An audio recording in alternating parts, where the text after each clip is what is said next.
Hello again. If you've written your best man speech, you're in the right place. If you haven't, then please go watch my first video and come back when you're ready.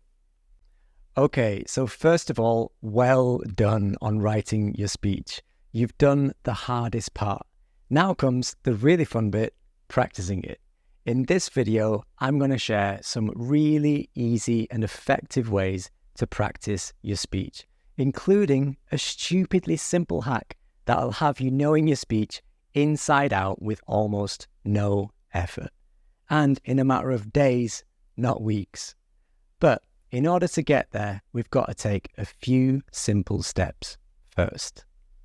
So step one is to read your speech out loud from start to finish and time yourself. That's it. The first thing you want to test is how long it is. So try to avoid editing and tweaking and perfecting bits that you actually might have to take out because your speech is too long. By this point, you should already know how long you've got on the night, which, depending on how many speeches there are, could be as little as 3 or 4 minutes. And remember, if they haven't given you a time limit, shoot for max 10 minutes, which means 7 minutes and a few minutes buffer time, which will, again, remember, allow you to speak at a nice, relaxed pace, so you're not rushing. At the end of the day, no one wants to hear a rushed speech, and I'm sure you don't want to feel rushed either. So once you've timed it, you'll know how close or far you are to your target, and don't make a science out of it. So if you're a little bit over, that's fine. If you're a little bit under, even better. But obviously, if you're massively over, you're going to need to cut it down. But the question is, what do you take out? I would strongly advise you read it to a trusted outsider who's going to give you honest and constructive feedback. Don't pick someone who's just going to say, great, well done, everything's perfect. And don't just ask, what do you think? Ask specific questions like, is it clear? Do you get it? Is it confusing? Do you get stuck on certain words and phrasings and have stopped listening? And even, do you think it's funny? Sometimes you really just had to be there. So what's hilarious to you might not be to others, no matter how clearly you describe it. And as a tip, as you're reading it out loud, pay attention to how it feels to you. Does it feel natural when the words come out of your mouth? Or does it feel a bit clunky and awkward? If you're like me, you'll naturally go off script a little bit and say things slightly different to the way you've written them down. Because like most people, you probably won't write the way you speak. So pay attention to that. And all you've got to do is rephrase what you've written to match the way you naturally speak.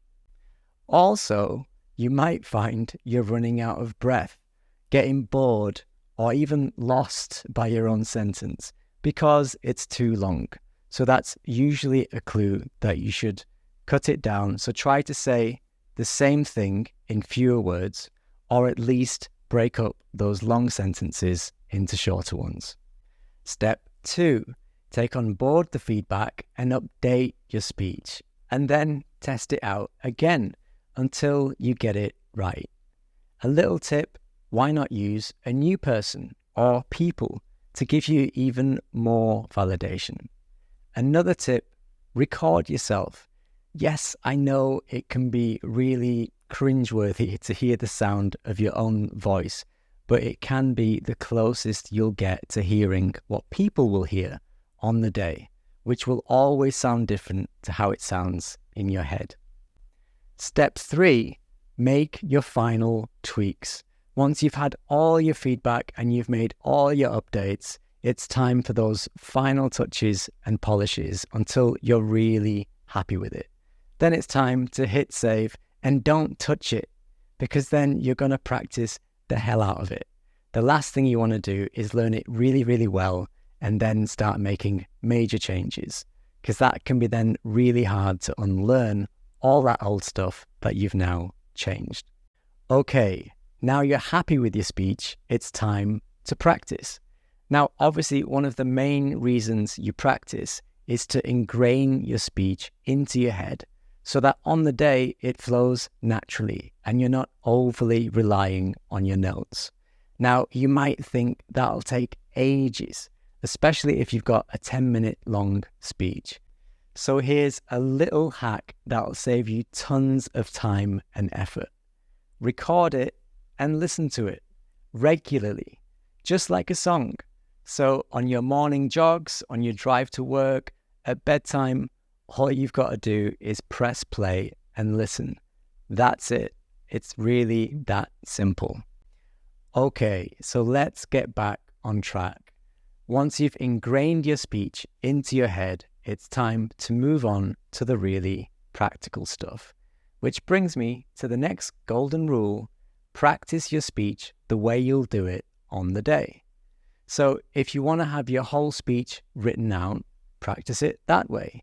If you want to use cue cards, practice with cue cards. And yes, you could be super ambitious and try to memorize the entire thing. But honestly, don't do that to yourself. It's a wedding, not the Oscars. People are expecting you to have something written down because it's just normal at a wedding.